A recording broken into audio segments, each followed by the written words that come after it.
We are recording now. We are live. Okay, so welcome to, this is the 5th episode. I lose track each week. This is the 5th episode of HR in Your PJs. We have two guest hosts today, Helen Gribble from OneFineStay and Valerie Mann from Mention Me, and Matt Phelan from the Happiness Index as well. I'll just let you all go around and do your introductions. Helen, if you wanted to kick off, and then we'll go to Valerie. Sure, no problem. So Helen from OneFineStay. OneFineStay is a hospitality, private luxury rental kind of company. Obviously, challenging times for us at the moment. Personally, I've been here, as you're saying, from New Zealand for about 11 years now. So it's an interesting environment to move over as well and experience all of that. Yeah, and I've been pretty much worked in HR my whole career. So, but kind of gone back and forth between generalist and specialist. And now I also look after legal, insurance and compliance, so which is another interesting area to add, and very challenging at the moment to try and be both people and legal, I have to say. Yeah. Sometimes you feel like you need two of us, but that's me. And over to Valerie. Thank you. So Valerie Mann, Head of People for Mention Me. Mention Me is a customer acquisition and retention marketing company through referrals. And I'm French. I've been in the UK for 25 years or so, and firmly in the people and HR business, although I have very strong partnership with legal people. So I feel for you, Karen, and must be even more schizophrenic than just being HR. Valerie, you look like you're about to take us like on a flight somewhere. Where are we flying today? Where am I flying today? Why? Yeah, you look like a pilot. You look like you're going to fly this Zoom thing wherever we're going. I love these headsets. They're really a little warm. That would be great. Yeah, I can't hear anything else. I'm just focused. Yes. So today I'm taking you to Jamaica. How about okay, I'll take that. Look, with a shirt like yours, I think we have to. Well, the reason I'm wearing this one is because the guy's got me this one to wear. But if I wear it, look how much of a criminal I look like. I look like I would rob you. Look. Mm-hmm. Oh, yes, you do. Oh, yeah. So I switched it. Good move. Thanks, Valerie. I'm Matt Phelan. I'm the self-appointed head of global happiness because my role is our global expansion within the business. But actually, for the first time ever yesterday, I was just actually talking about, for those that don't know, at the Happiness Index, we share the CEO role between 3 different people. And there was a big HR article yesterday about what happens in a crisis when the leader is sick, as in the case of Boris Johnson. But because we share it between 3 people, it has loads of reasons why we do it. But the least one of them is when one of us is sick. So we never have that worry unless we were all to be ill at the same time, which has never happened. But we did it. It's worth pointing out that we did it because we believe that the CEO role can't be done by one person anymore. We think it's far wider reaching than one person. So sometimes when you tell like investors or you tell people that, they're a bit like, oh yeah, who are these young punks that think they can run companies differently? But what I can tell everyone is that it really does work. It helps the fact that we've been, the 3 of us that are doing it, we're friends for 18 years before we did it. So that is an advantage for us and a disadvantage at times. But I do believe, and I think, I don't know if they still do it, but the Green Party, they had co-leaders of it. So I just thought I'd just point that out. And Jen, who's listening, we're trying to campaign to allow people. We only started this last night, but I always just think, if you want to be an MP, why can't you job share MP? Yeah. So yeah, bit of a long intro. So let's get down to the nitty gritty of what we've got in for discussion today. Staying engaged with employees on furlough, ensuring your internal communication is working for all your people, preparing for life and workplace after lockdown. And Valerie, I'd like to go to you first, actually, on staying engaged with employees on furlough, because you will obviously have a unique perspective on this. So if we could just hand that to you. Sure. So yeah, I'm furloughed myself, and so I have been at home for almost 3 weeks now. And the choice we made that mentioned me, we had about 17 people in total being furloughed at the end of March, and that represents about 20-ish% of the population that mentioned me. And the choice we made because well, there were several reasons, but a big one was that obviously furloughed people can't work, and we wanted to have things clear for both furloughed employees and remainers, effectively, the life team. And so we cut off access for everybody. So from my perspective, it was at first very strange because I'm obviously head of people, and I was frantically getting everything ready for the furloughing, working with the leadership team and my people coordinator on the any salary reductions, any other offerings that we were launching at the time, and so going through all that, and then from almost one day to the next, being at home with not much to do at first. And so the first week was a bit strange, and my daughter was on holiday, so it all coincided very nicely, and I'm used to doing quite a lot and occupying my day. So I guess one thing that really did help for those first few days is one of our managers decided and launched this initiative of a support group for furloughed employees, and did all sorts of. Valerie, I didn't catch the word. What did you call it? What group? What was it called? A support, just a support group. Yeah. Sorry, that's my accent. And then had a few leaders participating and offered a variety of support and help, starting with emotional and career support and all these things. And then we created a WhatsApp group where everybody's been communicating, exchanging tips, training courses, all sorts of things, and that has been very useful. It's kind of keeping in touch that way, and I can talk more about what I'm doing during my time. Valerie, just a question before we go to Helen on that. And I've just come off a think tank call where people were talking about the details of furlough and about how there was a bit of people were a bit unsure how far training could go. Have you got any insight that you could share on how much training people can or can't do? Yeah, people can do training. The legality of it, I don't think is. But I don't think there's any restriction there. I think there's some debate about, the employer needing, what the employer should or shouldn't or can contribute, or I don't think that's very clear in what I've read.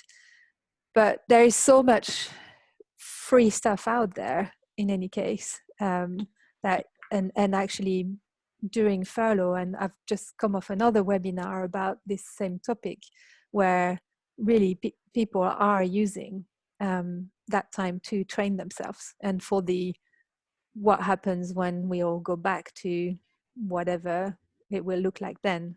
So the more the better is my understanding. Thanks, Valerie. And Helen, just to bring you in, I think you're on a different side of this at the moment. Do you want to share what you've been up to, Helen? Yeah, so specifically talking around the furloughing, we've got about 80 staff in London. So we've got about 60 people now on furlough, roughly. So about 20 people. And can you hear me? My connection is totally right. Can you hear me okay? Yeah, I can hear you okay. My computer. Okay, cool. Sorry, the Wi-Fi is going in and out a little bit today, which is always a problem. So as I say, we've got about. Is it okay? Maybe I'll try switch to my. Although the Wi-Fi is being fine, but they're not fine. So Sorry, can you hear me or not? Maybe I can try and move otherwise. Yeah, I can definitely hear you, Helen. Okay, cool. Yeah. So yeah, as I say, we've got about 60 people off on furlough. So, and we did it really quickly, just from a financial impact point of view. So it was a bit like, okay, let's move, and then we'll work out how to stay connected. But we did deliberately set up like an after work huddle on a Friday, so we could connect with people.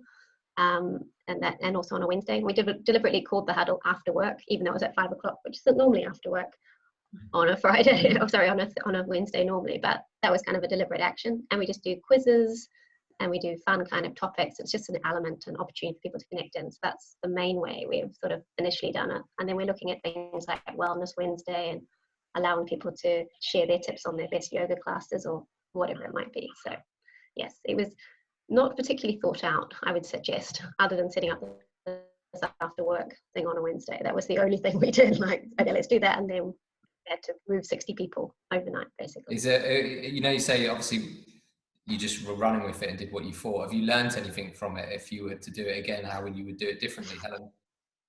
I think to do it differently, definitely would, I think some of the ideas like the WhatsApp group that people have set up and, some of these interest topics that people have set up, I think have been really great. And some of the ideas of like asking your furloughed people to, think about different topic areas and, have something fun to share each week. I think all of those things are great. And if you had the lead up time, then, would be excellent to do. But, on the other hand, it's like time is money. So you move quickly. But I think we're mostly connecting with people. Like in my team, I've got some of my team furloughed, and of course we have our own team WhatsApp, and I think other teams are doing that as well. But we don't have like a whole company kind of thing. Yeah, Helen, in terms of briefing managers, this is one of the conversations and questions that come up. Have you done anything to brief managers that have not been furloughed on what they can and can't do with the team? Not so much in the UK. We've been more prescriptive in France, to be honest. But in the UK, we've sort of said like we generally have a lot of people that are not working. So we've just said we have the whole office Wednesday and Friday, so everyone comes to those. Those are kind of our two main communication elements. And then otherwise, it's like in an emergency, if you need to call someone, ask a question, call and ask a question. But they shouldn't be working. That's been very clear. We do have some challenge on the whole volunteering space because we are still operating some of our homes for the NHS workers to stay in free of charge. Yeah. So that does mean we sort of get a little bit of is that volunteering or not? That technically they're working for us, but really they're not, because we wouldn't do it for free in a normal sense. So the general rule seems to be that is volunteering. And I guess we'll deal with that down the line if we have to. So can you just touch on that volunteering bit again, Helen, because it broke out. So volunteering as teams on external projects or what was that? So we have some of our homes in London that some of the NHS staff are staying in, which is a free concept. And so some of our operational staff are volunteering their time to support that initiative. Right. So that's kind of the reason I asked for more detail is that we're seeing, and someone's sent a question in on that beforehand around charities, because I think one of the guidelines, if you're a charity, you can't volunteer for your own charity. If you were, exactly. I also sit on a board. Yeah, I also sit on a board for a charity. So we were discussing this on Tuesday night actually, and whether we might look at our volunteers volunteering from one of our related but not our company charities, and sort of vice versa, whether we might do something like that. Yeah, no, that makes complete sense. And Valerie, from the other side, have you got any other perspectives on that? Yeah, absolutely. So within a few days of starting my furlough, I started volunteering for an organization that's just been set up for COVID-19 testing, and it's the COVID-19 volunteer testing network. And basically it was launched by Mike Fisher, and he's a scientist. He has a lab in Oxfordshire and started and converted this lab, which obviously wasn't being used as normal anymore, and converted to COVID-19 testing for his local GPs, and then it's kind of mushroomed and had two co-founders help with the move, and now it's just becoming this big organization that I'm helping from a HR perspective. So I'm feeling half of my time with that, and it's all the volunteers, about 40 or so people now, are furloughed employees from all over. So it's quite fascinating to see. I see a lot of volunteering now. From the moment people are off work, they're shifting to volunteering or training. Valerie, I think I'm jumping ahead slightly to the third part today, but I'm going to do it for just one little bit on that, just to ask you personally. Like, now you're starting to volunteer, do you think you'll want that in your blend of work once this is over? Because we know from our happiness index research that obviously that volunteering and giving it actually makes you happier, and we also know making you happy performs better at work. So it's more of a personal than a wider question, do you think you want to keep doing more of that when the lockdown stops? Well, you're kind of preaching to the choir. So I was doing volunteering before, and really enjoying it, and very much so. So at Mention Me, when I started at Mention Me, coincidentally, I also found this company called Ethical Angel, a startup that was just starting, and partnered with them. And it's basically a volunteering platform matching employees who want very flexible. I think what's been fascinating with this is that, my first mental barriers to this was, well, what do I need to do for this specific volunteering activity? And it was all so easy. It's just been from home whenever I can pick the time. It's skills that I'm expert in, that are so easy to me, but a complete headache to anybody else. Experience and skills. And so I saved, with very easily, I saved time and effort. But I think I definitely want to continue volunteering. I absolutely believe, from with my HR hat too, having experienced this, I absolutely believe there are a number of people who actually really enjoy volunteering, but have these mental blockers and mental barriers because it's too difficult, or it's not going to fit with my day-to-day life, and it's just, and now there's the technology and needs can be fulfilled in so many different and flexible ways. And that's what I learned via Ethical Angel, but also with this initiative. It's easy, and it just makes you feel so good to help and to contribute in a way that you feel comfortable in. I find it, the reason I asked, I find it fascinating because there was already a move to companies having purpose, wasn't there? And in America, they've got the B Corps, which is like 1/3 shareholder value, 1/3 planet, and 1/3 community. And that kind of lends itself to that, doesn't it? Because if people are worried about time, but if the company you're working on actually has an element of that, then you might be able to combine it all. One other question that I've come in to do with our free product, Employee Voice, people keep asking us, can we send it to furloughed workers? And we've quadruple checked this, and most people who are using Employee Voice are sending it to furloughed workers. Because we're communicating with them, we're not asking them to work. Again, I'm not a lawyer, but that's what we've been told on that. So I just want to bring Helen in again. So we're moving on to the second part around communications. Helen, have you got anything around communications in a crisis and communications to furloughed workers and the whole population that you'd like to share with us? For the whole population, and of course we've got global as well, so it gets a bit trickier, but we're maintaining our all company all hands that we would normally have every 2 months. We're doing those more frequently, and we're encouraging managers to keep linking in with their teams just to make sure they are okay. So, and in fact, yesterday we went back to thinking about what are the kind of comms we want to have for the teams, and how that would work, because it's nice to actually think about the future a little bit for a change, because this could be 2 months, so you don't want to like not do anything or not adapt too much, but also it was very reactive to start with, and now you start to think about what can we do in 2 months. Yeah. Have you had to coach anyone else in the business on communicating in different styles and different ways in a virtual? I'll give you an example. I just did a 20-minute presentation to a group of people and I couldn't see any of their reactions. So anyone who's been seeing me present, 90% of my content's normally dad jokes. So like that all goes out the window. So I've got to have substance to what I'm saying. Have you been working with any of the leaders in the team that know to adapt their style, or has everyone just jumped at it and cracked on?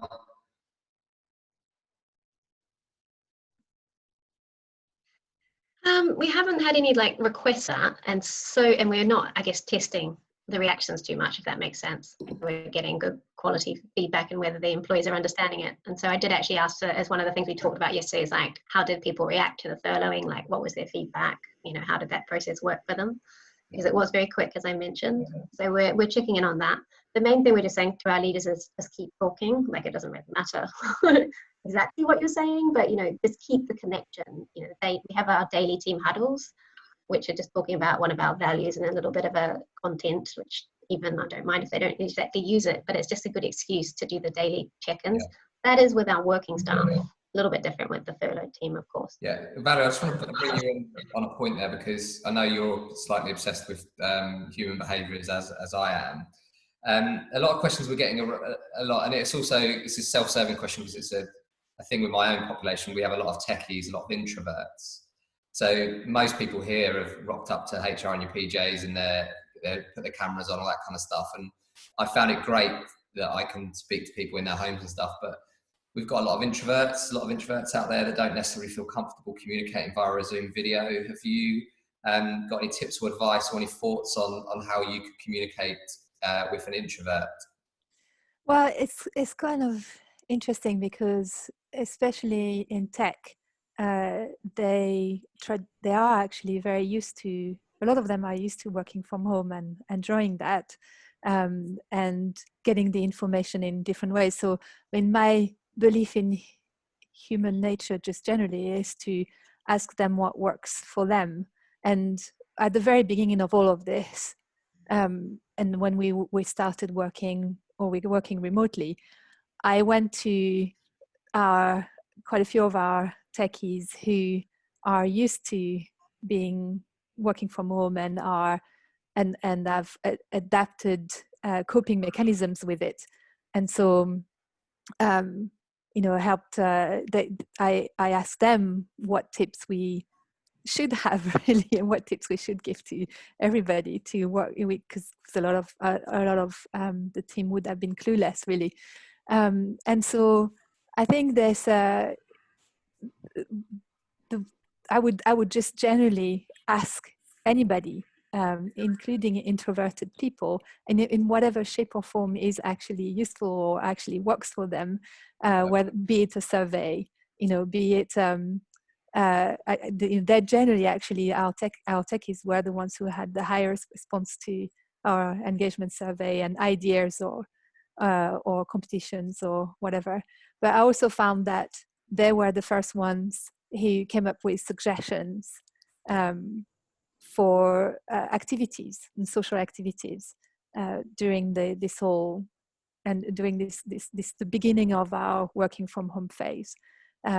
Same thing with communication. I think I work a lot with I don't know if you know Insights, personality and developmental tool, and so there's color energies, and so we have we've introduced that concept and that vocabulary now in the company. So a high blue energy would be quite introverted, and so we say, okay, high blue energies, what will work for you, and give us that feedback. So as in anything, I think just having as many means of communication, the chats here, anonymous if they want to, although I don't really like that. But in these times, whatever they say works for them. It's very good advice, very simple and very good advice. Helen, specific to your business, I mean, by nature, you're an international business, aren't you? By being a travel business. One of the things that we've been talking about around recruitment and future is that if it does stay more of a virtual world, you can just recruit anyone, anywhere, because it doesn't really matter what office they go to, because it doesn't matter. Have you, on the communications bit, how have you found it on a more an international scale? So it's interesting you said that the remote working, because we actually have about 15 of our employees who are never in an office ever. They're based all around mostly America, but a few in Germany and a few in Canada. And actually for them, it's a better situation because they can communicate. They're equal in the sense of like they're zooming in, everyone else is zooming in. So for them to get involved in some of the sessions is actually easier as a remote person. Yeah. I'm not sure I would agree totally with like hiring people remotely, because I do think you need that connection, and that's much easier to achieve when they're in the office. But globally, I think it's a good leveler having everybody remote. Yeah. So that's what we have found. I was doing my own maths this morning. I was thinking, if we cancelled our office works out about £6,000 per year. So if we gave that back to every employee to use in the way they wanted, for example, their own setup or a membership at an office space near their house, plus they're obviously getting their commuting time and money back as well. It just makes you really think, which leads on to the next point of what people keep talking about, the new norm, return to business as usual. Personally, I don't want to go back to BAU. I get to have breakfast, lunch and dinner with my children. Have you guys got, and I think it's good point to actually open this up as well, just bring everyone else in that's joined. Has anyone got anything they want to add around what they think the future is going to look like? Maybe Valerie, if you kick off why people have just joined, have a little think about that one, and then we'll bring people in. So it is quite interesting your point about the office. I think you may want to ask your extroverted people what they think of that, and your socializer who love the office. But I think it is fascinating that we will after all of this we'll have gained so many skills just by the very nature of everything that's happened. And some of us who had these skills will have, become experts and shared all of this and gained other skills.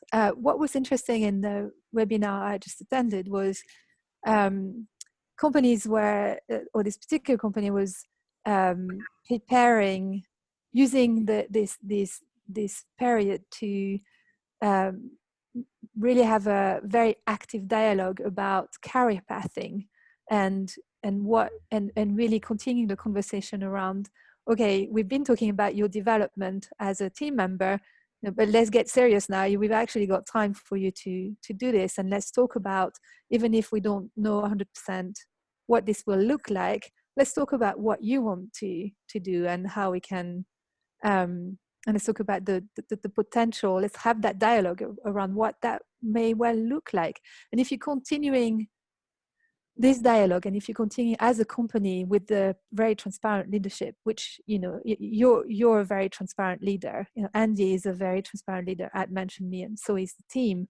And if it's about, okay, well, let's continue talking about our market, our business, how our clients might evolve, how that might impact our proposition, our position on the market, how that might create opportunities for us. What does that mean then from a people perspective?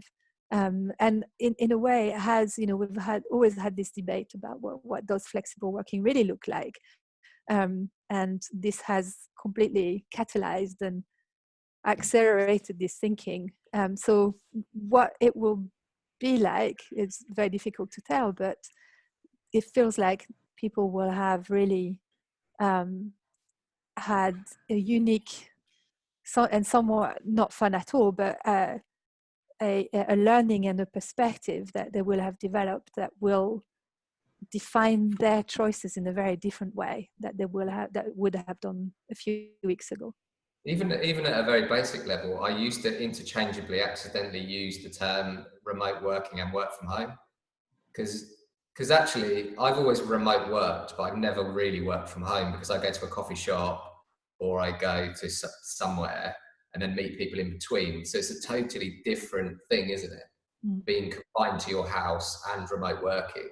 But I'd accidentally always interchangeably use them. Helen, have you got any thoughts on the future? for the future, it's an interesting question about the whole, like, would we have an office still in the new world? Actually, we did think about this a couple of years ago when we were like, would we have an office? I think when people don't get a choice, I think that's a challenge when there is no office to go to, and you get some people who really want to be in an office some of the time. So when people have a choice, I think people are always, you know, okay, great, I can come to the office, I can work remotely or work from home, whatever it might be. So I think the element of choice, when there isn't a choice to come to an office, I'm not sure about, to be honest. But I was really happy to hear the CEO of Accor, who's our parent company, say that, you know, the CFO is now going to work from home every Friday in the new world. I'm like, this is very odd for a French business. So, Especially the CFO.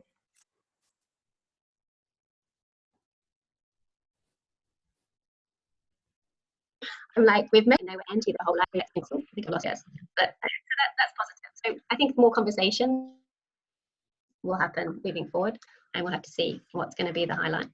Yeah, I think that where we've gone with it is, you know, like the series Friends, the coffee shop, Central Perk. The way I keep thinking about our office is it should be a place to go and collaborate, not a place to work at your desk effectively. But yeah, we're having chats about it in conversations and starting to plan for that. Anyone else in the group got any visions of the future, things they don't want that we want to do? Jen, I bet you've got a view on this. Yeah, as ever, Matt. I see it as a reboot. It's just kind of, it's horrifying at the moment what's going on for all of us, and I think there's still that fear and anxiety, but we're coming kind of out of the adrenaline phase. And I think it's when you sort of look at what does 2.0 look like, or 4.0, I heard on a webinar this morning, you know, if we think about the fourth industrial revolution, I quite like that actually. So this is 4.0. There's been a few bug fixes, so I just think it's such an opportunity, as well as being a crisis. It's you know, it's our needs are going to invent something new, and I'm not sure that any of us know what that looks like at the moment. And I think that lack of control is probably the bit that's flummoxing a lot of us at the moment. But massive extrovert, so I'm really missing the office. I'm missing interactions. I'm missing people. I'm missing having a cup of coffee and a great conversation and stuff like that. But I'm challenging myself now, because even as an extrovert, I have that bit that goes straight back in sometimes, and you know, how can we do this differently? But in the future, maybe choosing what we do more wisely, so 2 days in the office, maybe 3 days at home, because I do love the whole working elsewhere as well. And I think it might be working from anywhere rather than working from home or anything. It's working from anywhere, because you're right, I think, Matt, I think we've all got to challenge ourselves as to say, where do you do your best work? Where is your best work? And sometimes that's different for different sorts of projects. Sometimes that will be absolutely in the office, collaborating, accidental conversations, really great sort of group work, as it were. But sometimes we all have those moments where we go, oh, I just need a day from home. I just need to get my head around writing something up or thinking. I tend to do my best thinking when I walk my dogs, so I don't know whether that counts as working from anywhere, but trust me, that's kind of when I'm usually doing my best bit. But it would be such a shame just to assume that we would just press the reset button and go back to what we had before. But it's a challenge not to, because that's the safe place. So it's kind of getting a balance, I think, for everybody. And Valerie, I love the way you use the insights and the colours, because it feels less pigeonholey. But actually, it's thinking about actually what does work best. And I think at that point, we need to be super inclusive and collaborative, and work hopefully across organisations as well, to work out what the future of work looks like. Yeah, we're really lucky. We've got a lady in our team called Jackie Dial, and she's just a super process person. And as soon as I said something like this, she already had a process on how we could document it all and work our way through it. So I'll share that when we've done it. Also, Rebecca Hogan, can you hear me? Are you there? Okay, no, Rebecca can't hear us. But what I was actually going to ask everyone, I suppose, was around performance management, because that's something that Rebecca talks about. Anyone got any views on how that might change in a virtual world? Yeah, I think I think it's fantastic to hone onto what how to best measure performance. You know, and it's not about. I've seen this. You know, you're in the office and the manager will say, "Well, I see you go on cigarette breaks all the time," or I say, you know, it's not about that. It's about having expectations and then letting people get on with it. and being there for them, and having and agreeing with people on what the results should be. What are those KPIs and what does that look like? And it's not about the how, unless you're being a jerk, obviously, which which is obvious whether you're working from home or in the office.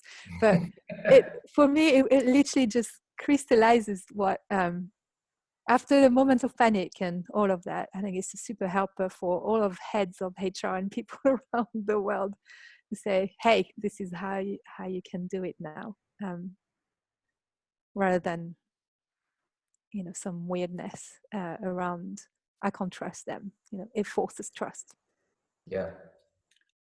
I couldn't agree more with Valerie, but also as well, I was just going to say my husband works for one of the big London boroughs, so he works for the council. He's about to have some very difficult conversations with some of the team. The council are covering their wages, but they are freelancers. It's a super complicated situation. I won't bore you with all of it, but long story short, he's got to tell them that next week they're out volunteering with the council. So they're doing council work. So they've not been furloughed, they're being paid fully and then paid time on top of that. But the council will dictate what they're going to do. And we were just having that conversation literally just before I got on this call, because he's downstairs in another room in the house. And I said, so might you think about how you're going to do those conversations? So actually video is great when you're having a really bouncy, positive conversation, but is this the right medium when you're having a difficult conversation? Because it's that thing, isn't it, psychologically, if you're having a difficult conversation with someone, it's easier to go and walk and do it, and it doesn't matter what the difficulty is in that conversation. But if you're side by side and there's not that kind of staring at someone, it somehow softens or makes it more easy when it's awkward to make eye contact.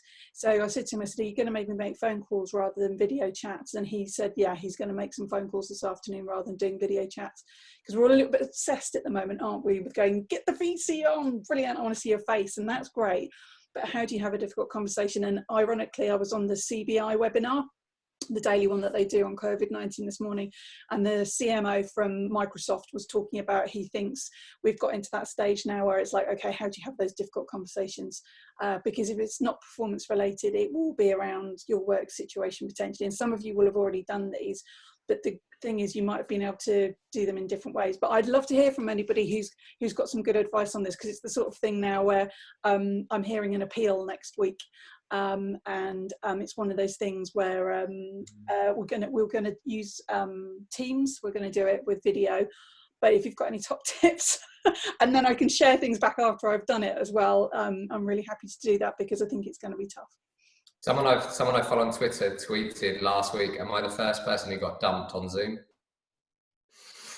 They're probably not at this stage. I think you're probably right, Valerie.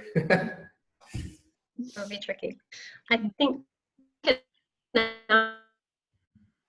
our perspective, the performance management is like, what are we assessing anymore? Because everything that we started the year with is out the window. So it's like, okay, how do we? And I think coming back to like more of a behavioural assessment, and that kind of thing might be more how we go and the feedback from other people, and that might have to be more of a factor now, because we don't really have any objectives that we had at the beginning of the year. So we're going to have to see how to adapt all of that. Yeah. And it looks like we're going into the last 5 minutes, guys, so we need to start wrapping up. Valerie, can I ask you to just sum up around what you think communications are going to look like in the next 6 months, and what good communication is going to look like from companies? I think it's just much more frequent communication, very transparent about how the business is doing, good or bad, and vulnerable leadership, like very open 360 communication, being very open to peers and team members participating in that and feeding that communication and those dialogues. That's how I can see it, really. No, that's great advice, Valerie. Helen, same question for you. You get the final word before we let everyone get off back on their days. I definitely would go with the more frequent and more transparent. I think that's key. And I think also like having a way of like checking whether people's understanding, because sometimes you think that you're being very clear, you think that people are really hearing the message as you're saying it or being cascaded down, it doesn't always hit, and not always the first time. Like you've probably been going over it a few times and speaking to managers a few times, and then when the employees hear it the first time, it's like, hang on, I need to like absorb this again. So I think a feedback loop is really going to be important in communication. Brilliant. So final thank yous. We can't forget to say thank you to Rosie for organising this every week like she does. So thank you, Rosie. Thank you, Rosie. Yep. Thank you. Thanks everybody for joining. Thank you to our two amazing speakers, Helen and Valerie. Thank you for having us. Thanks, Thank you very everyone. much. Pleasure. Bye. Bye guys. See you later. To Jamaica.